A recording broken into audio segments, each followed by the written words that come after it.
Hello everyone and welcome to today's stream. Today we're talking about the Tokyo Liftoff Film Festival, and this is actually the final roundup. Our final roundup ahead of the festival closing on Wednesday at 10 p.m. BST. So that's the 30th of June. I can't believe how fast this month has gone. And I also can't believe the fact that we had to remind ourselves whether there were 30 or 31 days. I know. But it's definitely 30 days, so it does end on Wednesday. Yeah, we hope you have been enjoying the festival month. And if you have, the chat room is open, so please do let us know your thoughts on the festival and if there's any particular films that you'd like to shout out, or if you have any questions for Claire and I that you'd like to us to answer on this stream. We have had nearly all of the focus groups. We've got one left. We've got the features focus groups left to go next week, which we are really looking forward to. But we have had lots of fun meeting some of our filmmakers over the last few weeks in those. And if you've missed those, you can watch them in our archive videos. We've had lots of fun discussions. Well, there's one discussion that we talked about with 35mm film and shooting on film, which obviously I absolutely love. So that guy will be joining us in the office at some point, which is super exciting. Absolutely. We had cool conversations in our Trendsetters focus group as well. We had people at different ends of the spectrum of careers, which is always interesting as well. We had Vicky, who has had decades of experience, and then we had a new filmmaker who's graduating from the University of Edinburgh shortly. Yeah. So that's one of the things we love as well, learning from people who are on different journeys, but all within this same wonderful but crazy industry. Yeah. And we're all just trying to figure it out. And if you are following the chat room, James has mentioned here that there'll be a new studio setup, so all of this will be changing, and that will be happening next week. So do join us on Monday, where we'll be going through the judges' highlights for the Tokyo Festival like we did this Monday. But the scene and the scenario will be completely changed. There we go. Yeah, just worth noting there, we're talking about those jury selections. What we're going to be going through today is the audience choice votes. So far, you'll see there's still quite a few votes due in, and everything can change in the space of a few days. We've seen that. Yeah, and it's usually the last couple of days that the voting just goes all over the place. It's the last 48 hours usually that change everything. But it is this time next week that we will also be announcing the jury selections from each of the 5 programmes that are also making it through to our network round. We have jury members in different parts of the world currently watching all of the films on all the programmes and deciding which films they are sending through. Very exciting. It is exciting. Well, I think we should get on We should and get take on. a look at which films are currently leading the audience choice selections on each of the programmes. And we'll also throw some stats your way as of midday today, UK time. So things might have already shifted a little bit. A little bit, perhaps. But yeah, let's have a look at our 5 programmes and the stats from them. So am I going to kick this off now? Yes, please. Okay, perfect. So first we will start looking at our new voice shorts. And this is where we had people talking to us. Oh, what day is it today? So it's Friday. So we had people joining us yesterday talking from this programme, whose films we are actually going to have a little look at now. So leading the way is For Her, and we had Valeria on with us yesterday. It was fantastic to talk about the interesting concept of this film, where it all came from, and also how it started its life as a one-woman theatre show. Yep.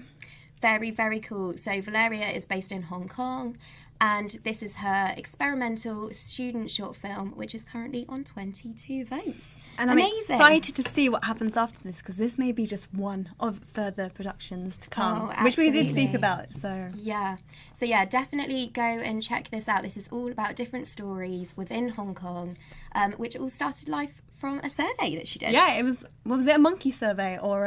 Yeah, just an online anonymous survey. Very, very cool. I haven't heard of someone sort of piecing together a script that way before. So, but what a great way to find stories and find out what's happening in your own city. Absolutely. So if you're struggling for ideas, maybe create a survey and send it out and see what your responses are. There you go. So that was For Her on 22 votes. And just behind it is For Goddesses. We also had Mark Cowan on the chat. He was calling us in from Japan, having lived there for decades, originally from Canada. And he was talking a lot about this film and how he was sort of filming it in the round, sort of. and sort of the tricks and the camera tricks they had to do for that, which was really cool, because there was another filmmaker on the call who'd used puppets on a round table scenario, but found it extremely hard to film that. So Mark was able to give advice to this to the other filmmaker. Absolutely. This is a programme where we've got 159 people currently watching the new voice shorts, which is very exciting. We've had 105 votes in, so there are still there's a lot of about movement. A third of votes due in, so who knows where that's going to take us.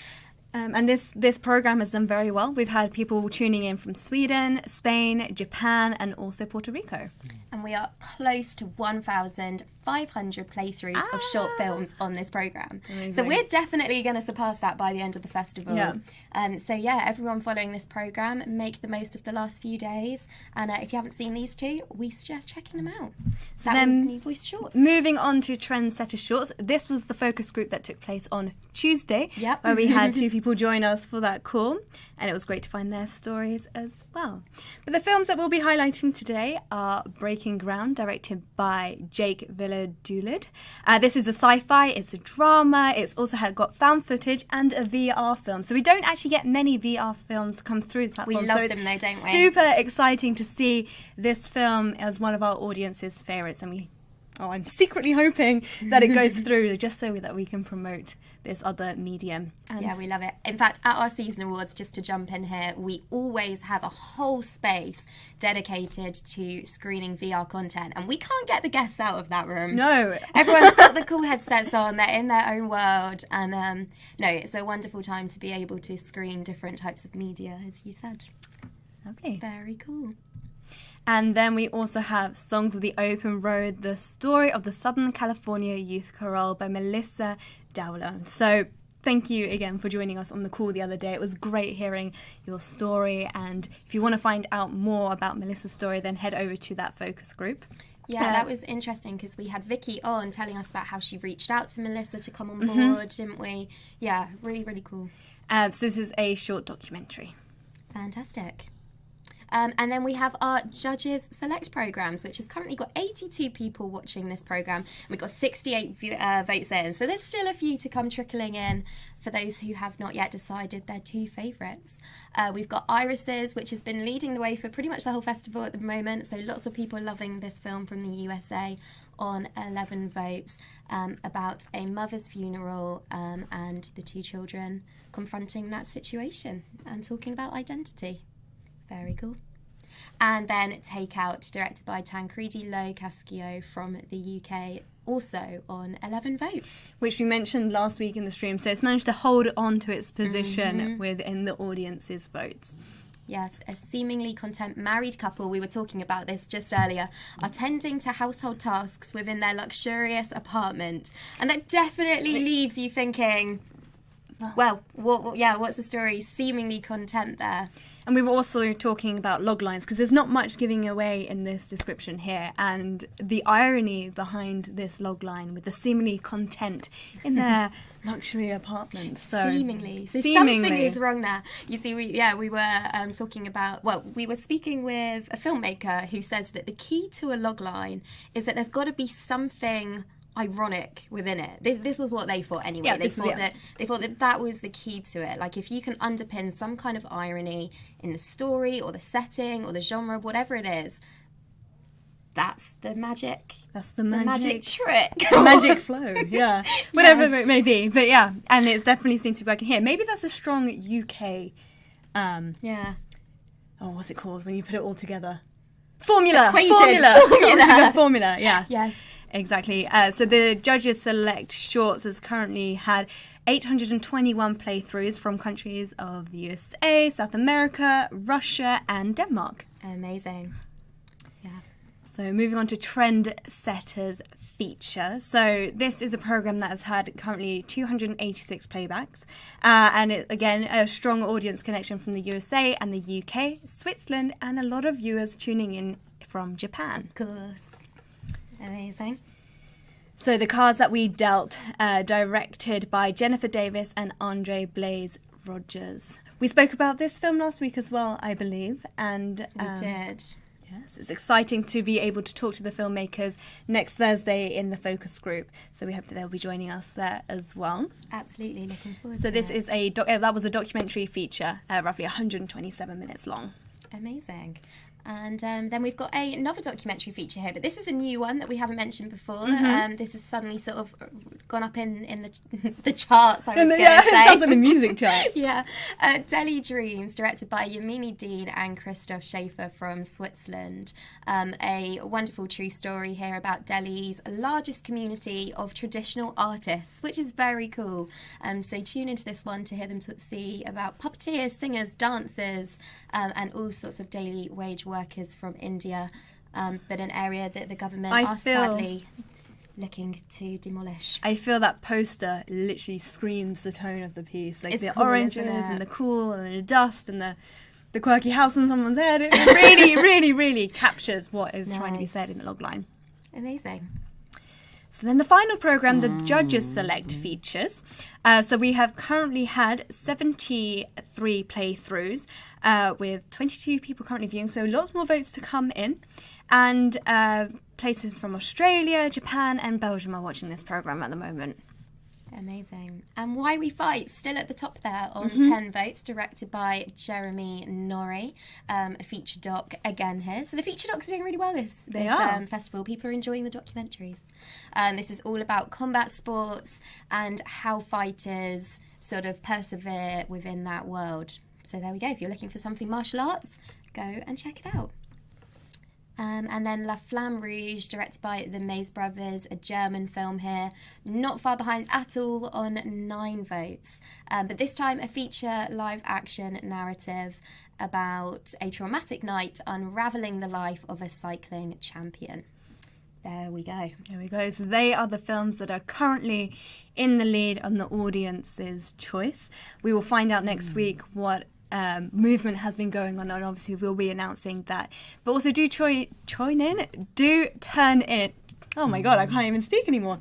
Tune in on Thursday for the final focus group, which will be our features focus group. So we'll be discussing the ups and downs of their productions, finding out a little bit more about the inspiration behind the pieces, and meeting those directors who are joining that call next Thursday. And career aspirations is always a really nice one to hear about too, isn't it? Hearing where people want to go and sort of how they're planning on getting there, and what the Lift Off Network can do to try and help. Exactly.